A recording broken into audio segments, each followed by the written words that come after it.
Então, galera, vamos lá. Eu já fiz essa questão aí, que ela tá aí nos vídeos aí que eu já fiz, onde é a questão 1.31, certo? Onde eu fiz ela pelo modo alternativo, que ela diz que a gente pode fazer ela diz aí no enunciado dela que a gente pode fazer ela através do método alternativo.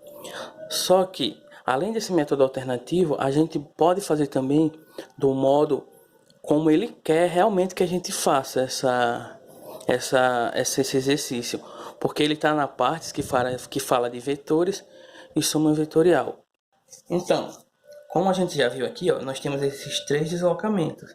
Tem esse primeiro deslocamento aqui, esse segundo deslocamento e esse terceiro deslocamento. Então, cada um desses deslocamentos aqui, ele representa um vetor, certo? Onde esse primeiro aqui, ó, esse primeiro deslocamento, eu vou chamar esse primeiro deslocamento aqui, ó, de vetor A. Esse segundo deslocamento eu vou chamar de vetor B. E esse segundo e terceiro deslocamento eu vou chamar de vetor C, certo? Onde ele quer que a gente ache aí, ó, a soma vetorial entre esses três vetores, que vai resultar em um vetor resultante, que é igual à soma vetorial desses três vetores. Ou seja, se eu chamar aqui, ó, um vetor R, esse vetor R vai ser a soma vetorial entre o vetor A mais o vetor B mais o vetor C, certo?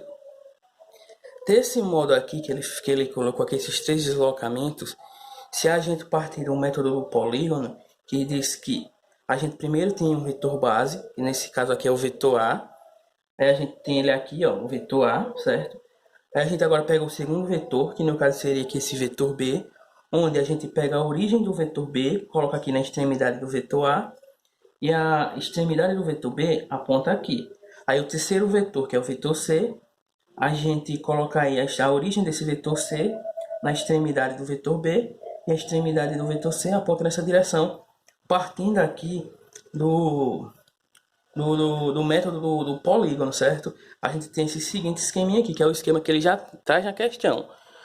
Então, partindo desse esquema, a gente sabe que a soma vetorial entre esses três vetores aqui, para a gente achar esse vetor R resultante entre essa soma vetorial, vai ser um vetor que parte da origem de A e chega até a extremidade do vetor C, que é o último vetor que a gente colocou aqui nesse esqueminha. Onde esse vetor aqui é o vetor resultante, que é essa soma vetorial entre o vetor A, o vetor B e o vetor C. Beleza, a gente tem aqui já essa primeira parte aqui, esse esquema.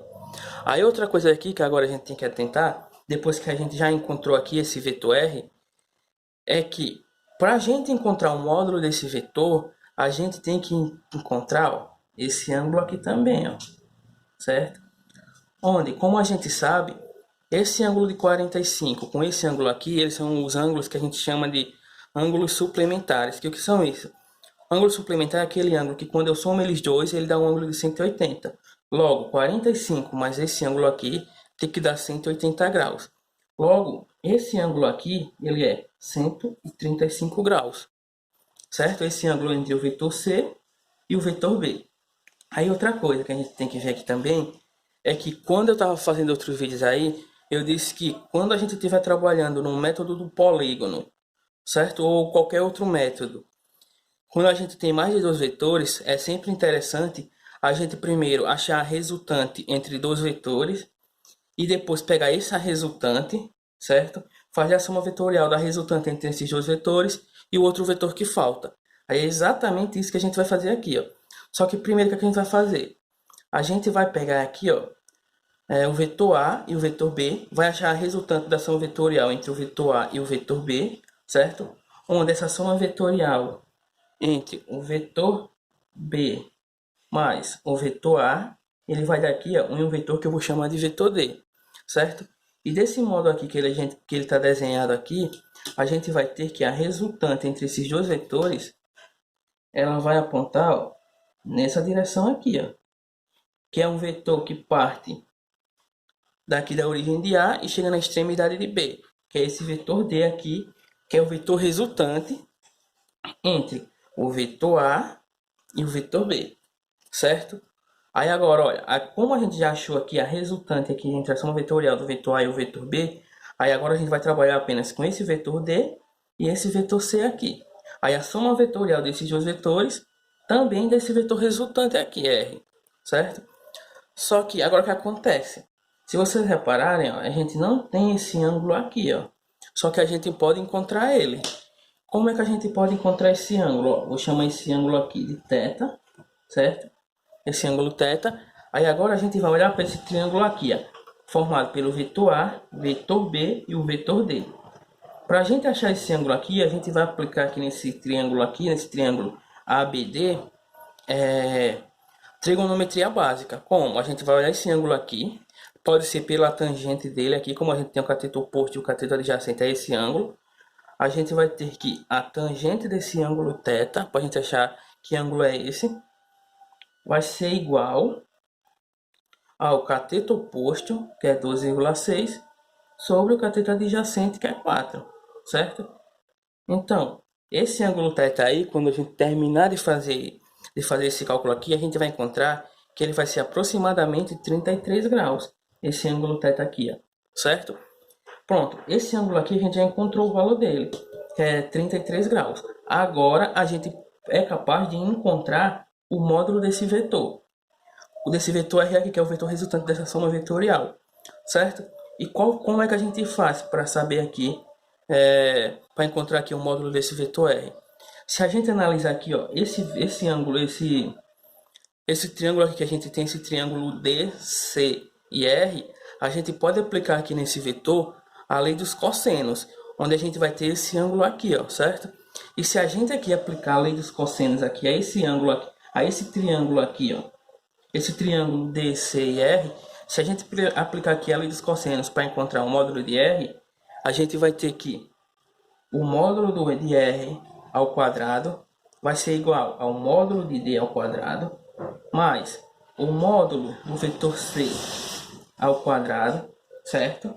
Aí agora a gente tem que analisar aqui qual vai ser esse sinal que a gente vai ter aqui, certo? Como a gente está usando aqui esse ângulo aqui, que ele faz, o que é o ângulo que faz entre a extremidade do vetor C e a extremidade do vetor D e a origem do vetor C, que é esse ângulo todo aqui, que é 135 mais 33 graus, a gente vai encontrar, ó, que esse sinal aqui, ele vai ser o sinal de negativo, por conta da gente estar usando esse ângulo aqui, ó, certo? E a gente já viu como é que a gente vai saber, em vídeos passados aí, a gente viu qual ângulo a gente deve usar, dependendo do ângulo que a gente usar. Nesse caso aqui, como a gente vai usar esse ângulo todo, a gente tem que fazer esse ângulo aqui de 135, mais esse ângulo de 33 graus, que foi o que a gente achou. Aí esse sinal vai ser negativo, certo? Então, a lei dos cossenos vai ficar aqui, o módulo de R ao quadrado vai ser igual ao módulo de D ao quadrado, mais o módulo de C ao quadrado, menos 2 vezes o módulo de D vezes o módulo de C, vezes o cosseno desse ângulo todo aqui, que é 168 graus, certo? Agora, o que é que a gente vai fazer? A gente vai apenas aqui, ó, atribuir os valores que a gente já tem. A gente tem, ó, que R ao quadrado vai ser igual ao módulo de D, certo? Só que o que acontece? Aqui a gente ainda não tem o módulo de D, só que a gente pode achar esse módulo de D. Como é que a gente acha? A gente vem aqui, ó, e olha para esse triângulo A, B, D. Como a gente tem esses valores aqui, e esse triângulo aqui, se a gente olhar, ó, ele é um triângulo retângulo, esse triângulo A, B e D é um triângulo retângulo, a gente pode aplicar aqui o teorema de Pitágoras e encontrar aqui o módulo do vetor D. Então, o módulo do vetor D vai ser, ó, D ao quadrado, que vai ser igual a 4 ao quadrado mais 2,6 ao quadrado. Então, o módulo de D vai ser igual a raiz quadrada de 16, certo? Porque 16 aqui, ó, 4 ao quadrado, mais 6,76, que é 2,6 ao quadrado, certo? Então, o módulo do vetor D vai ser a raiz quadrada desse valor aqui que está aqui dentro, certo? Que essa raiz quadrada aí, se a gente jogar na calculadora, a gente vai encontrar que essa raiz quadrada vai dar 4,77 km. Então, esse 4,77 km que a gente encontrou aqui é o módulo do vetor D que a gente estava precisando aqui, ó. Então, o que é que a gente vai fazer? A gente volta para lá e agora substitui 4,77 ao quadrado mais o módulo de C ao quadrado, que o módulo de C, a gente olhou aqui, ó, é 3,1. Então, 3,1 ao quadrado menos duas vezes o módulo de D, que é 4,77, vezes o módulo de C, que o módulo de C é 3,1, certo? Vezes o cosseno de 168, beleza? Pronto, o passo seguinte aqui agora é só a gente resolver essa equaçãozinha aqui. Com esses valores aqui que a gente encontrou. Então, esse valor aqui, quando a gente eleva ele ao quadrado, ele vai dar aqui 22,75. Esse valor aqui, primeiro. Mais 3,1 ao quadrado, quando a gente eleva ele ao quadrado, a gente vai ter 9,61. Aí a gente tem esse sinalzinho menos aqui, a gente coloca aqui menos, certo? Aí a gente faz 2 vezes 4,77 vezes 3,1 vezes o cosseno de 168, certo? Isso tudo aqui vai dar 28,93. Só que o que acontece? O cosseno de 168, ele é negativo. Então, quando eu fizer o jogo de sinal entre o cosseno aqui, o cosseno que a gente encontra aqui desse ângulo, que ele é negativo, com esse sinal daqui, a gente vai ter que isso aqui vai ser positivo. Aí agora a gente repete novamente aqui, certo? E quando a gente tiver essa soma aqui, a gente vai encontrar que isso aí vai de aproximadamente 61,2, certo? Aí o passo seguinte agora é a gente tirar aqui, a gente passa esse quadrado para lá, esse quadrado para o outro lado com uma raiz quadrada, a gente vai ter uma raiz quadrada de 61,2. E quando a gente fizer aí essa raiz quadrada, a gente vai encontrar que isso vai dar aproximadamente 7,8 quilômetros, certo?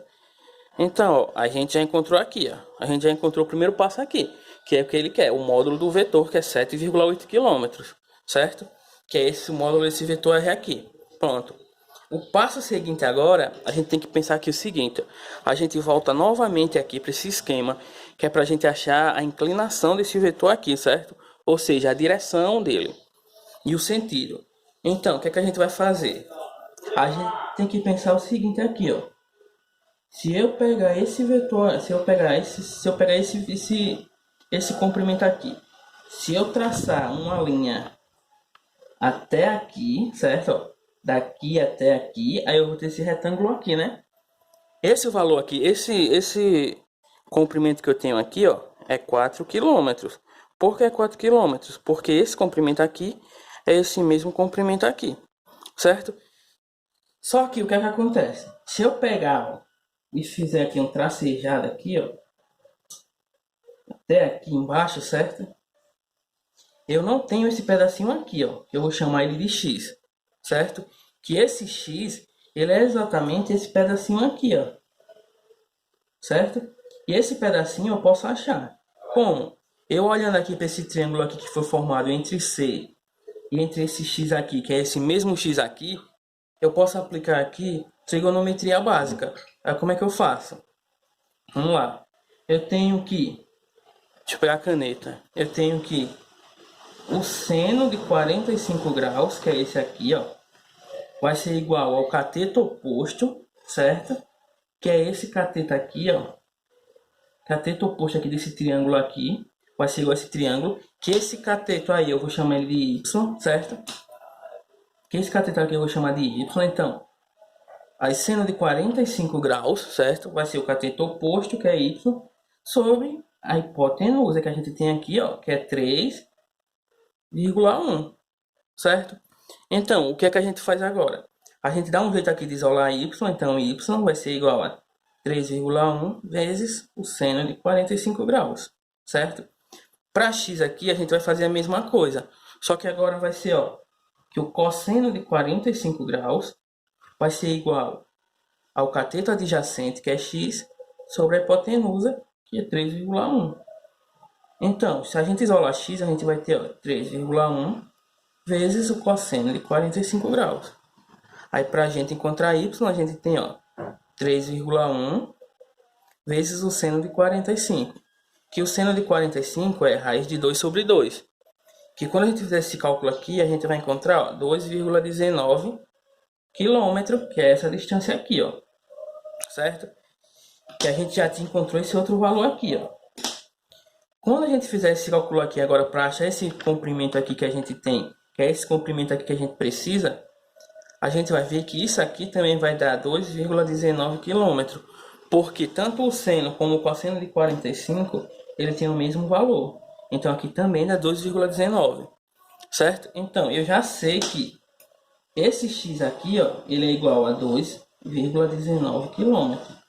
Pronto, beleza. Se vocês repararem aqui agora, ó, eu tenho aqui esse triângulo formado entre esse comprimento aqui todo e esse comprimento aqui todo, certo? E pelo vetor R aqui, ó. Então eu tenho aqui esse triângulo retângulo, certo? Se eu tenho um triângulo retângulo, eu posso simplesmente aqui aplicar o teorema de Pitágoras também, ou também aplicar a trigonometria básica do jeito que a gente já aplicou aqui nesse triângulo pequeno aqui. E a gente encontrou que esse valor aqui de y também é 2,19, certo? 2,19 km. Aí qual é o passo agora que a gente tem que fazer? A gente chama esse ângulo aqui, ó, que é o ângulo entre esse comprimento todo e o vetor resultante, a gente chama ele de um ângulo φ, certo?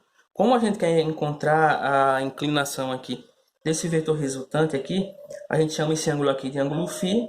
E agora, como a gente tem esse valor aqui todo e esse valor aqui todo desse triângulo retângulo grandão aqui, a gente pode aplicar a trigonometria básica. Então, ó, como eu quero achar essa inclinação, eu vou aplicar aqui a tangente. Que a gente vai ter, ó, que a tangente desse ângulo φ vai ser igual ao cateto oposto, que é esse cateto aqui todo, esse comprimento aqui todinho, que vai ser 2,19, vai ser 2,19 mais 2,6. Por que 2,6? Porque esse comprimento aqui, todo esse comprimento aqui, ó, daqui até aqui, é 2,6 também. Então vai ser 2,6 mais 2,19. Que quando eu fizer essa soma aqui, eu vou encontrar 4,79.